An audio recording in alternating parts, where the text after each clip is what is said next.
This is a brief review of the new product called Navistat that is inside of NeuroGuide, and it's a continuation of the statistical programs that are available to clinicians and scientists who want to compare the efficacy of their treatments. For example, a patient, you measure the EEG pre-treatment, and then after sessions or whatever treatment is given to the patient, you then compare statistically the patient's EEG and the current sources and connectivity and other features of the brain to the post-treatment state, so you can evaluate the efficacy of your treatment.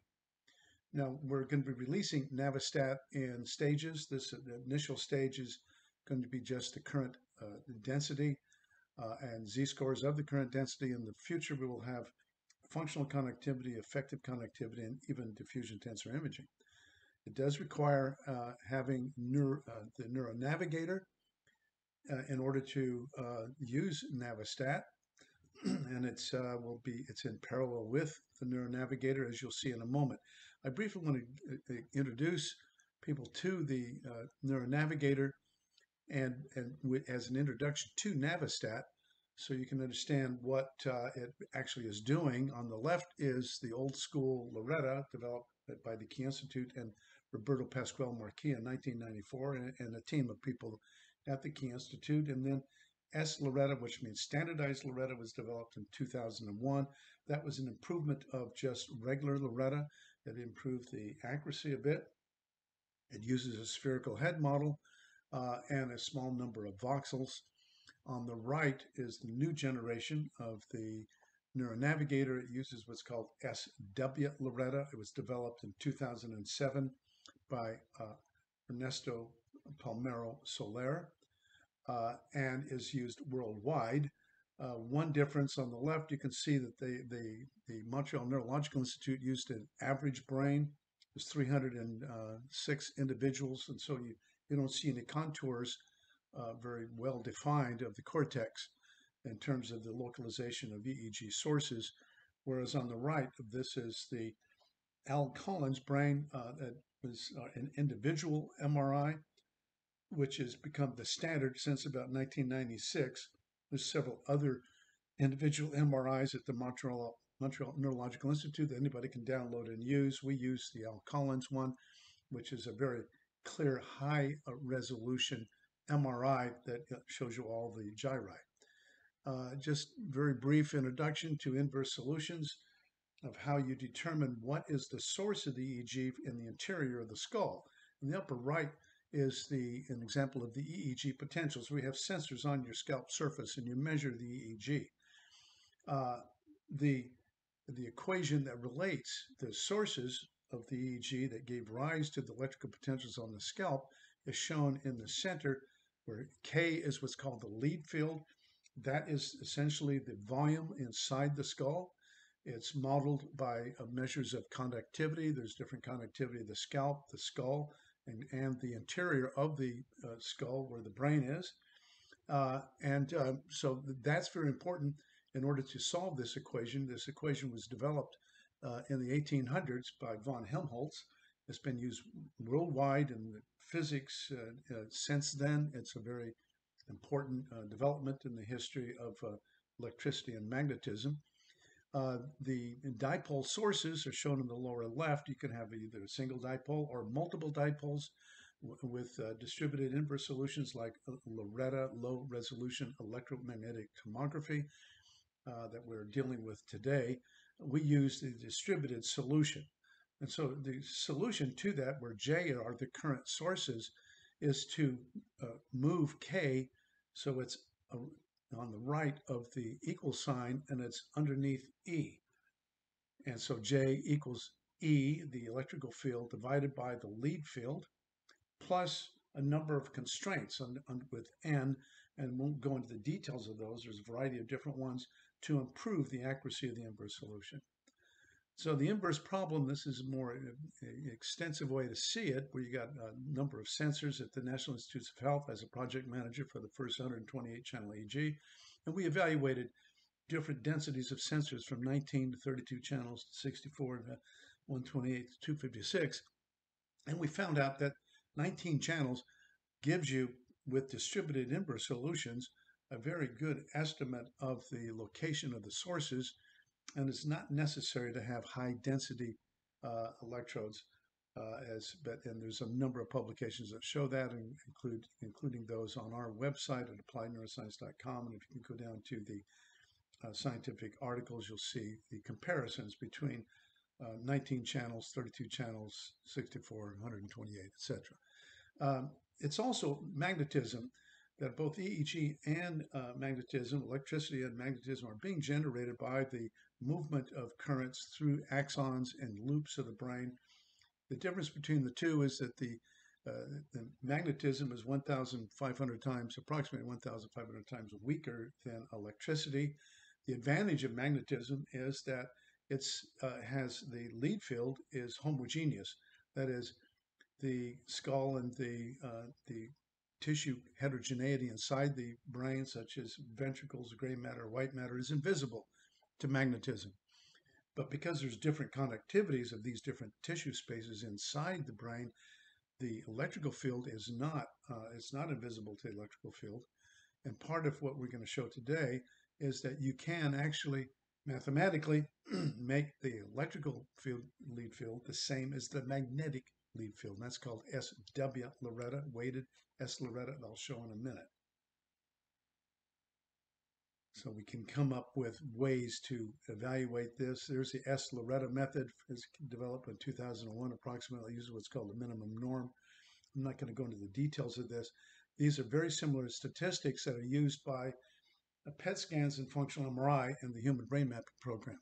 And so Roberto Pascual Marquis found a way to improve the source localization accuracy by dividing the standard deviation of all of the voxels in the brain into the whole brain. So you divide the standard deviation into each voxel, and that standardizes each voxel. As I mentioned, that's an F-distributed distribution then, so you have null hypotheses based upon no dipole activation, which is the same as done in functional MRI. And it helps remove the problem with a spherical head model that is being applied to a brain that's actually shaped like a loaf of bread. It's not spherical. And that improved the accuracy of S. Loretta. Now, there's been an evolution from raw Loretta, where the head model and the lead field don't quite fit, because the brain, as I mentioned, is shaped more like a loaf of bread. It's elongated and flat on the bottom. Whereas if you shrink a balloon or a sphere around the head, you have reduced accuracy because of that inability to fit it. Now, that's also true for S. Loretta. S. Loretta uses a spherical head model. So it's essentially like shrinking a balloon onto your head. That then is used as the lead field.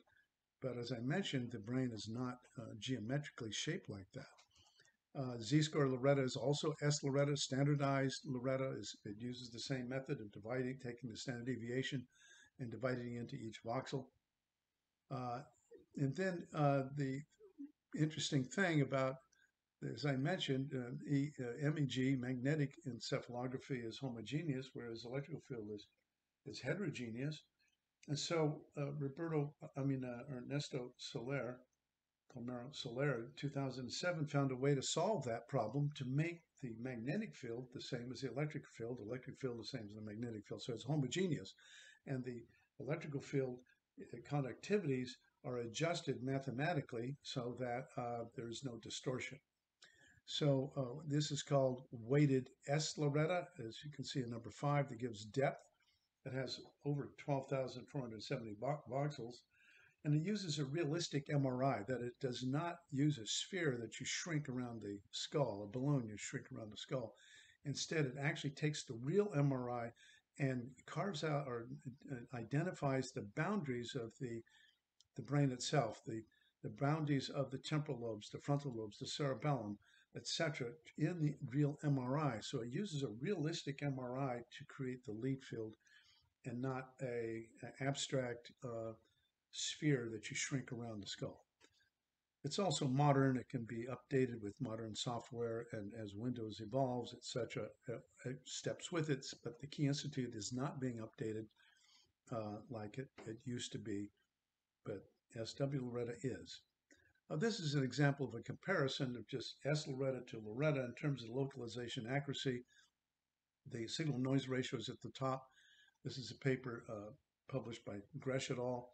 2011 and 2008. There's quite a few of these similar studies to show that you get, if you look at when the noise is minimal, you get complete accuracy with S Loretta, whereas with regular Loretta it's 2 centimeters, 1 centimeter, 1.5 centimeters, etc. Inaccurate as for a point source inside the skull. So by using the standardization method, you dramatically improve the source localization accuracy. And this is all with 19-channel EEG. There's numerous publications, 19-channel EEG, Loretta and S Loretta in the scientific literature. So S Loretta summary, you get localization error is reduced to essentially 0 with a single point-like dipole. And it can reconstruct multiple sources, and there's only one simple parameter to adjust. But the problem with it is low spatial resolution. It worsens with depth, and also because of the lack of a proper fit of the lead field, being a sphere connected to the skull, where the brain is shaped like a loaf of bread, you have intrinsic geometric error. Lead field normalization by Ernesto Palmero Soler, 2007, is what we're talking about here. And this is a comparison of the two, in which you start with the lead field equation I showed previously, and the heterogeneous lead field is shown in the lower left. And that's where these different tissue spaces are inside the skull, the gray matter, white matter, cerebral spinal fluid, ventricles, etc. And you use a weighting matrix. It's called single value decomposition.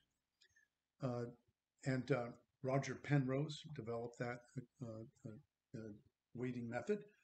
And you then apply that to the solution of the lead field, and it adjusts the heterogeneous lead field on the left to become a homogeneous lead field on the right, which is essentially the same as the magnetic electroencephalographic lead field. But now you're using with electricity, which is 1,500 times stronger than magnetism, and you can get much better signal to noise, and you don't have to buy a $2 million MEG machine, or even today there's more sophisticated ones, but they're still extremely expensive. You have to have shielded cages, you have shielded rooms.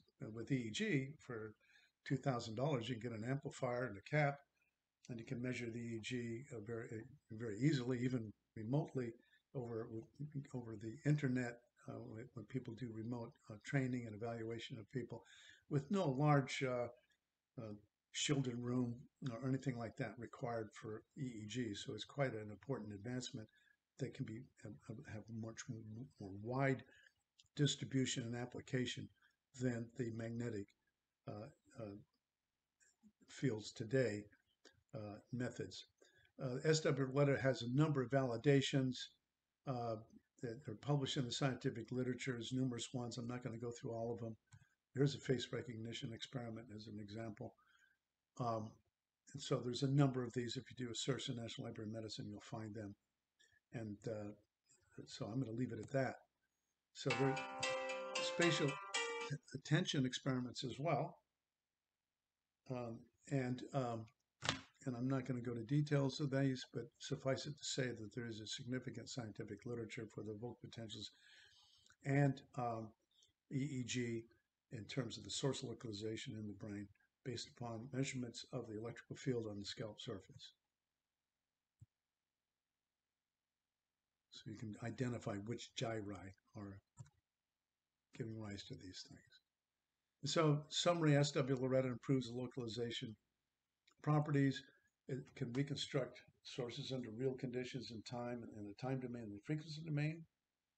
And it's a good replacement from the old Key Institute viewer. Now, as we go to the Navigator, the Navistat, it depends upon SW Loretta, and it actually is a reproduction. It does use SW Loretta, but we apply statistics like the mean, the standard deviation, absolute differences, uh, uh, independent t-tests, paired t-tests, etc. All of that is going to be shown next.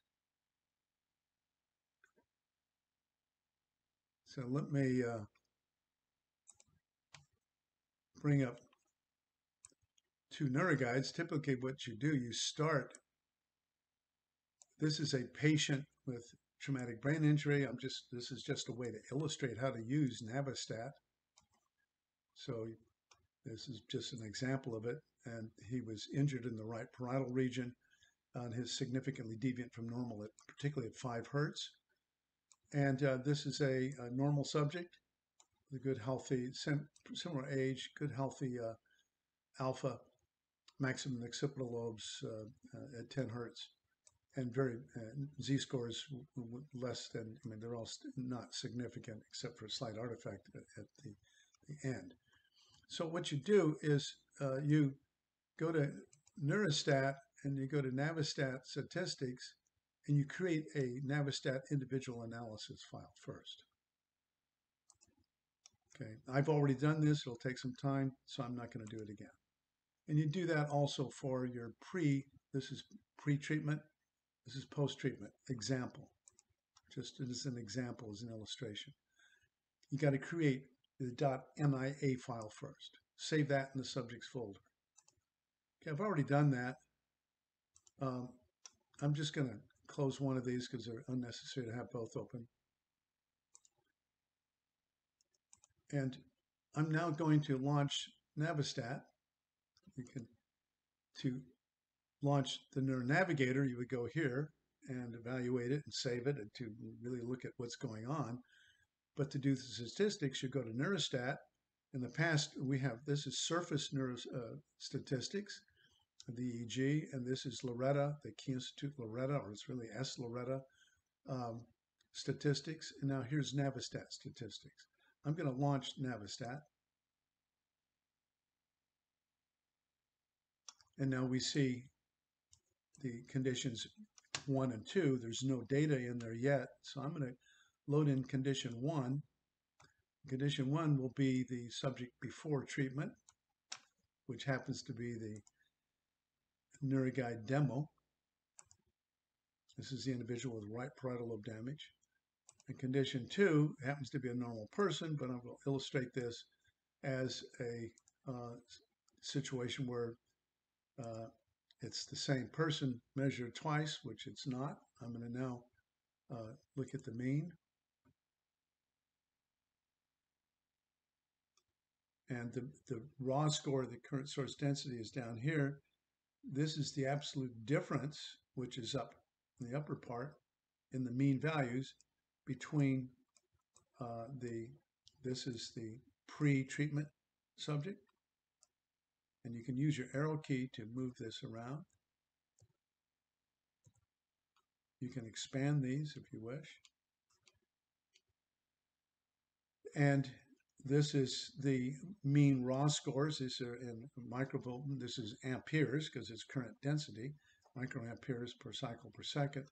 I'm going to look at 5 cycles per second because that's where the greatest deviation from normal is. And you can see this individual's high current density in the right parietal lobe, where it's a much lower current density in the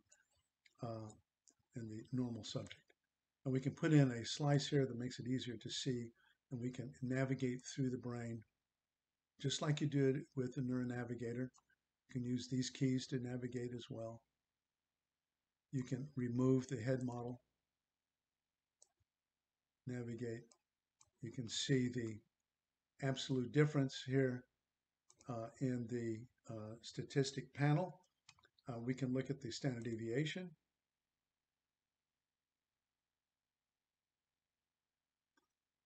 And the absolute difference in standard deviation is shown there.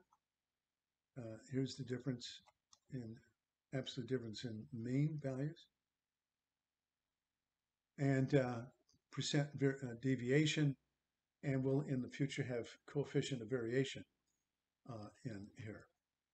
Now let's do a t-test between these two conditions.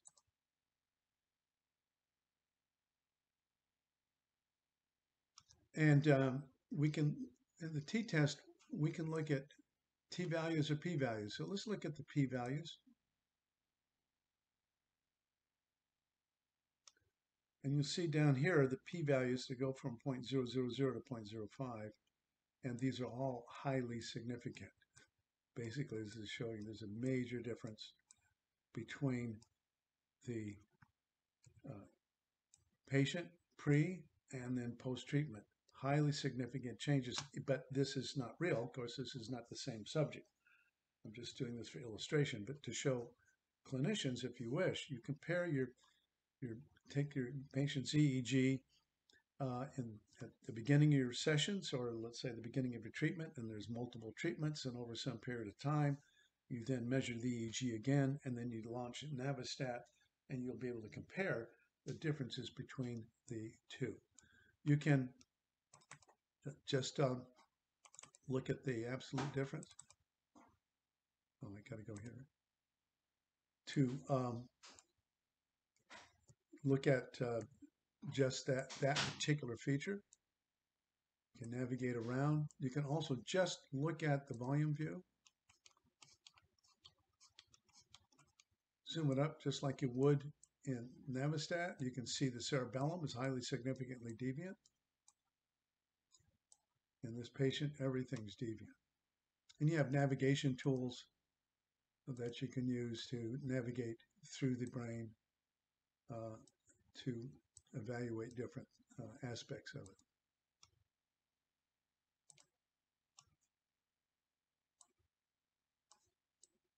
For example,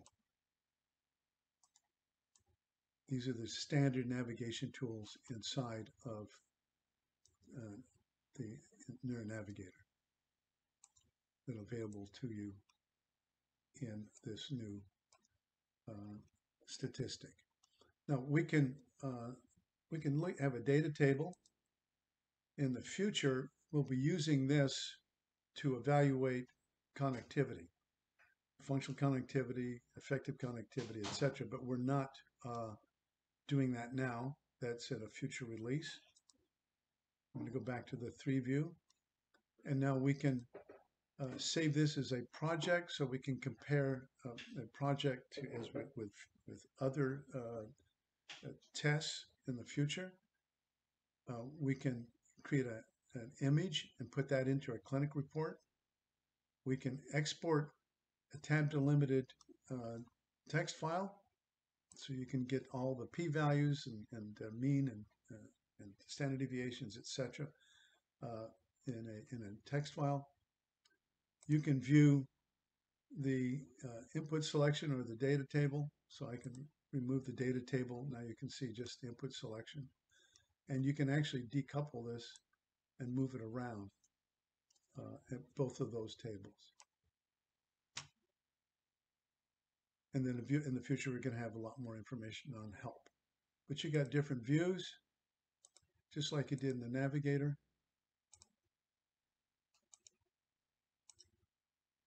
And you can look at different frequencies. And so this basically is the fundamental aspect of it. You can do paired t-tests, and then also you can do group statistics. Right now, these are individual statistics. This is one person pre-treatment or that person post-treatment, and that way you can do a paired t-test, or you can clear. And let me bring that individual back in, so you don't have to clear anything. But now you can also do group statistics, where you navigate essentially to a file, a folder, where you have a group of subjects. So if you want to do, let's say you got 10 individuals pre-treatment, the same 10 individuals post-treatment, then you can do a group paired t-test. If you want to compare different individuals, say 10-year-olds to 15-year-olds, then you'd use the independent t-test, not the paired t-test. So you can do group statistics as well as individual statistics. You can do a screen capture of this, you can process the statistics, and put that in your clinic report. In the future, we'll have all the networks, the neuropsych, there's the various networks or symptoms. You can then identify and select different ones to do network analyses. And you can also compare z-scores. So that what you're looking at right then are the raw scores. These are highly significant differences in the z-scores as well.